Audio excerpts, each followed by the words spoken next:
Welcome, Jay O'Brien here with Scarlet City Church and joined with Elizabeth Steger. Elizabeth and her husband Kevin lead one of our city groups, and Elizabeth also works as the Chief Nursing Officer and the Vice President of Patient Care at Riverside Hospital. That sounds like a really intense position. Can you share unpack a little bit about what that looks like? Sure, it's a really awesome position. I love what I do. Nurse, obviously, so I have responsibility for all the nursing at the hospital as well as therapy services, but also I just do a lot of operational oversight and strategic planning for the care site. Okay. So our country and the world is going through a big moment now with the coronavirus. Mm-hmm.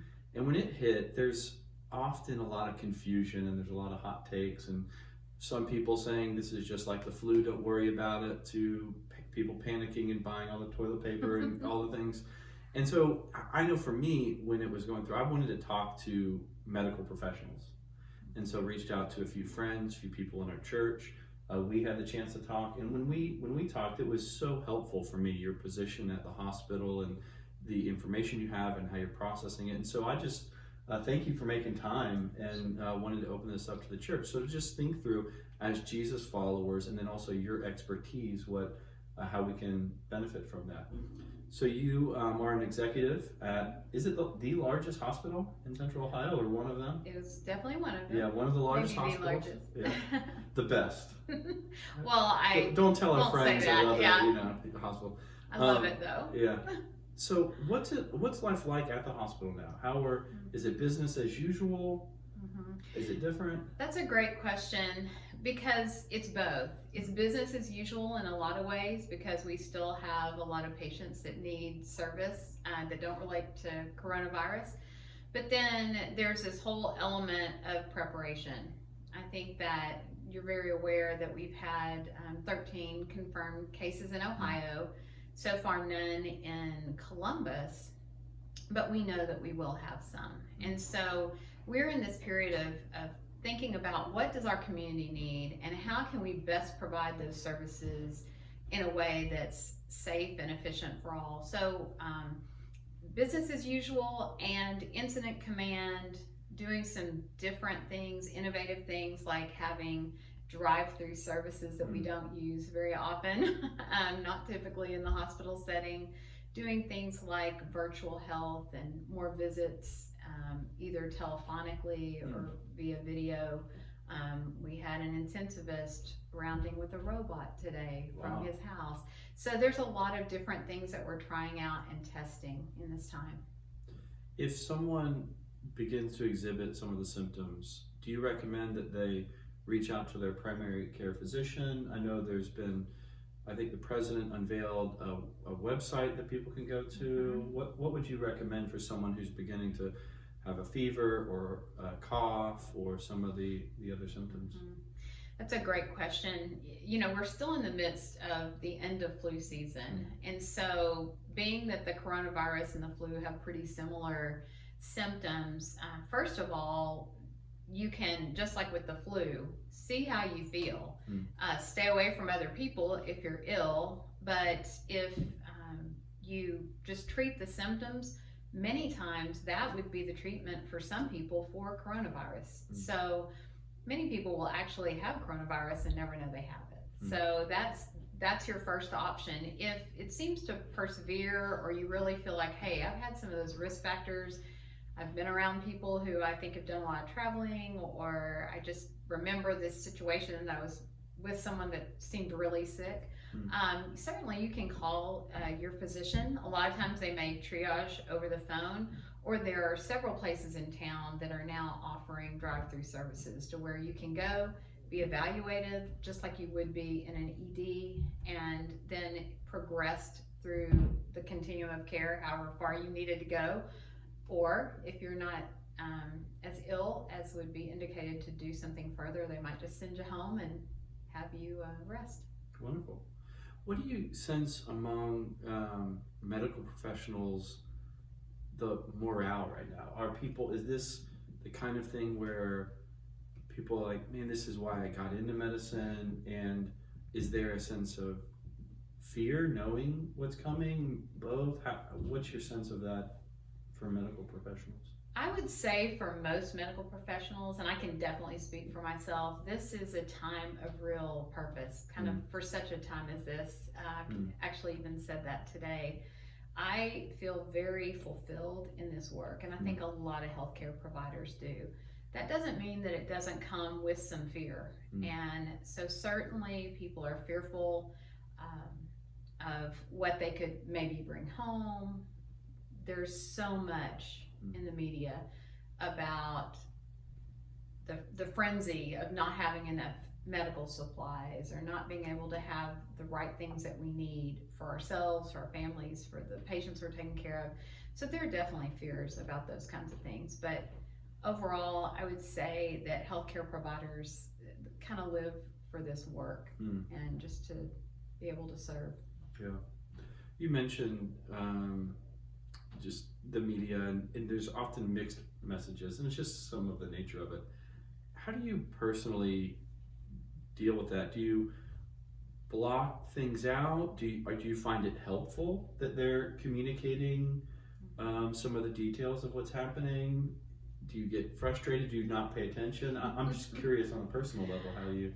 Well, I'm someone who likes to know what everyone around me is saying and thinking, whether I agree or not. I like kind of knowing the vibe around me, and so I think it's good for us to be able to see that. As far as information that's coming from the CDC or other reliable sources, I feel like it is helpful. I think some of the guidelines around keeping 6 foot of distance between you and someone, being more cautious about not touching a lot of surfaces, washing your hands, all of those are great reminders. So I think that part's very helpful. I think what's maybe less helpful is some of the things I see on social media that are just really not accurate. And so I would just encourage people to go to reputable sites like CDC. And you can really stay informed and probably find more information than you want. Okay, yeah. Recently, the governor put in place some restrictions, no gatherings over 100 people, restrictions on visitors for nursing homes, schools out for 3 weeks.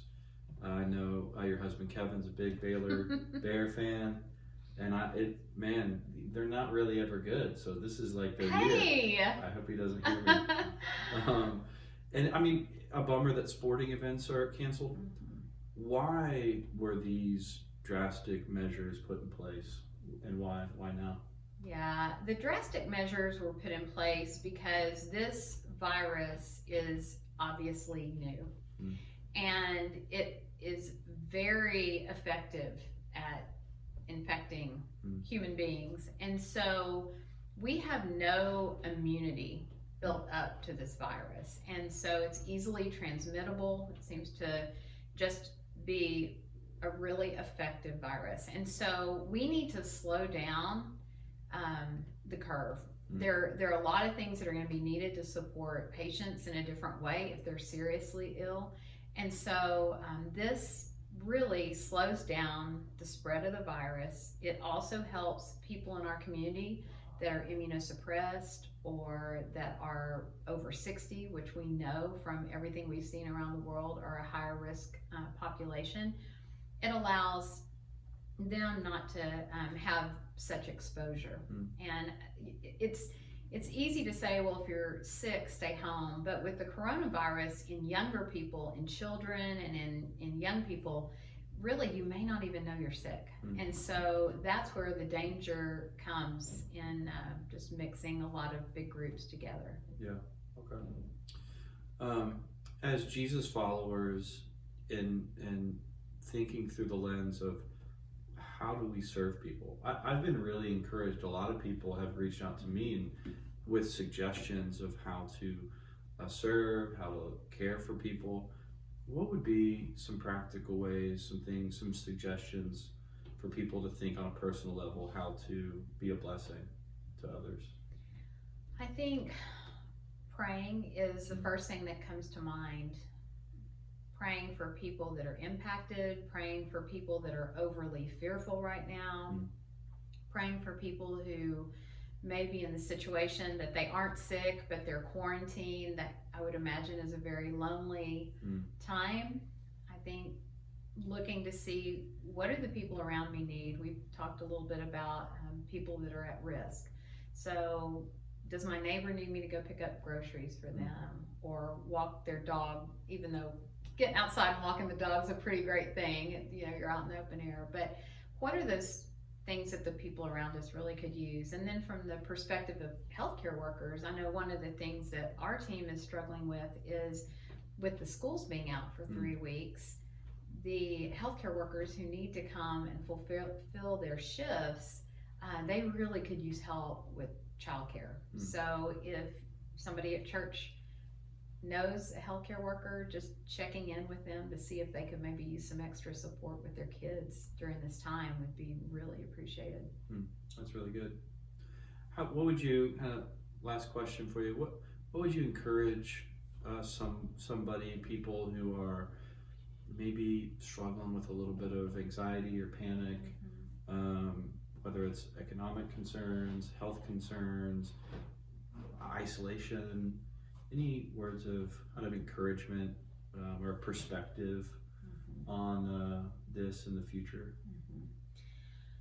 I think our perspective as believers is truly dependence on God. And I will tell you, that's what I think about every morning, even trying to walk into that incident command center, knowing that for the next week, that will be my responsibility to lead that. I have to have God helping me through that. And so I think anyone who's feeling anxious, that's probably normal, especially with all that we're hearing and seeing. But depending on God, talking to somebody if you're feeling really anxious, let them know how you're feeling. Sometimes speaking about it, hearing other perspectives is good. And I think too, just don't let the hype around you really be something that draws you in, because much of what's out there is not true. I do think that these measures are appropriate, and it's also not time to panic. It's just time to be prudent in your actions and in the things that you choose to do. Thank you so much for your time, but also for being on the front lines. And really grateful for you and all of our other medical professionals. We're praying for you guys and really exploring. I want to challenge the church for us to be praying, and then also think of ways we can support. God bless you. Thank you, Elizabeth, and see you guys on Sunday. Not at our worship gathering because it's canceled, but we will be. You'll be seeing me hopefully on a video message. God bless.